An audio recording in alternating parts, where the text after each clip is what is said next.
Hi, friends. Today we're going to learn a new cafe strategy called Check for Understanding. I'm going to show you how to use this strategy using part of the book, Thank You, Mr. Falker. You'll be able to hear the whole book in another video.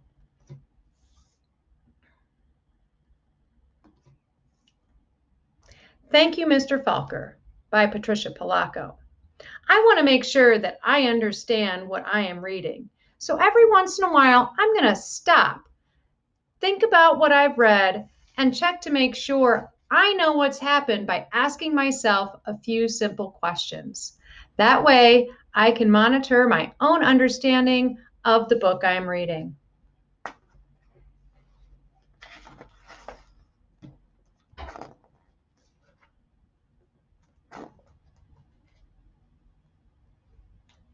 The grandpa held the jar of honey so that all the family could see, then dipped a ladle into it and drizzled honey on the cover of a small book. The little girl had just turned 5. "Stand up, little one," he cooed. "I did this for your mother, your uncles, your brother, and now you." Then he handed the book to her. "Taste."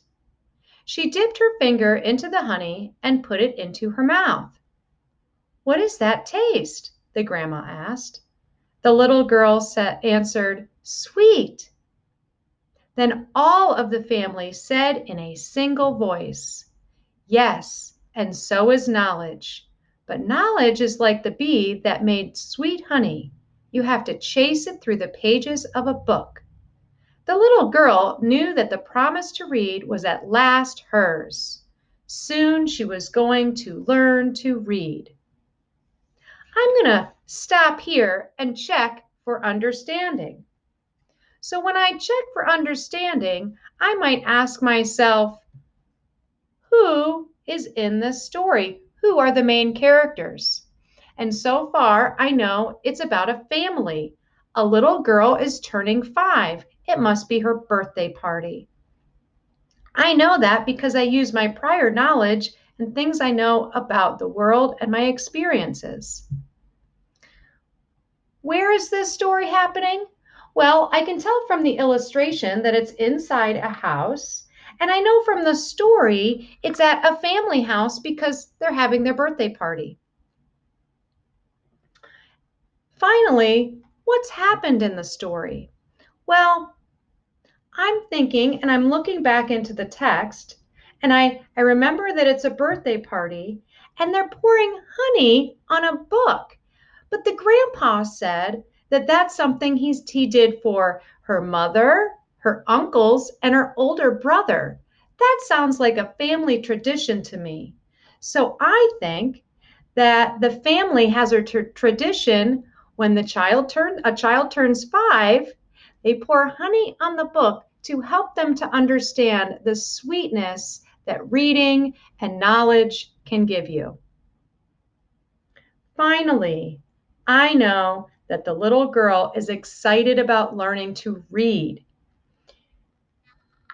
She refers to that as a promise that would at last be hers. So I know she's been looking forward to it and is excited about learning to read. I'm going to continue on with the next page.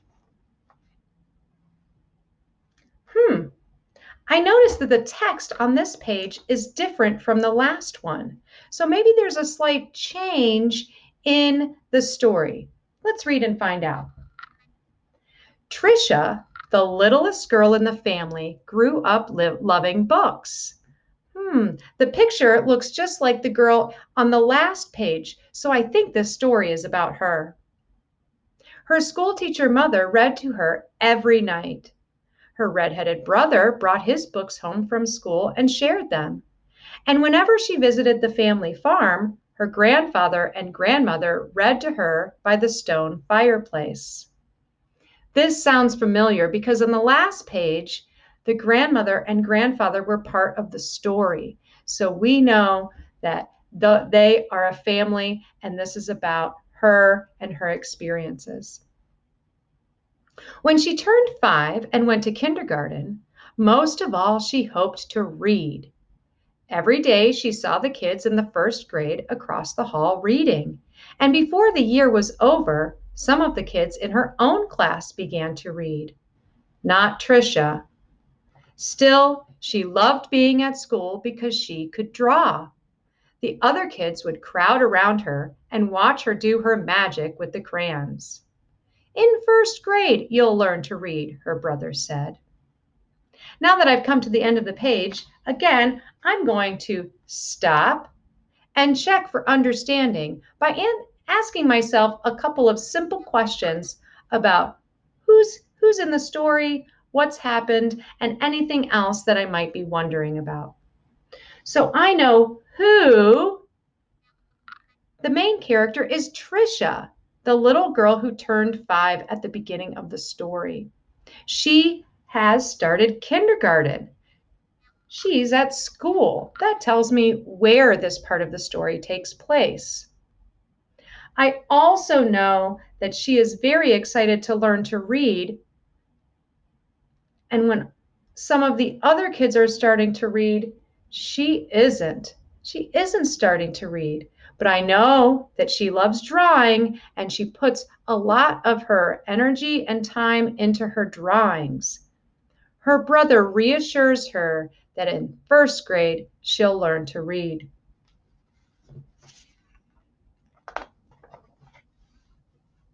In first grade, Trisha sat in a circle with the other kids.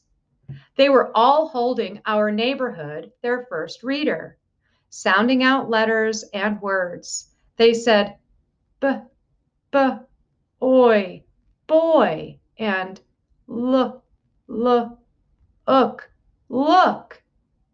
The teacher smiled at them when they put all the sounds together and got a word right.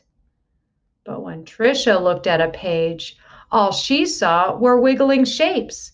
And when she tried to sound out words, the other kids laughed at her.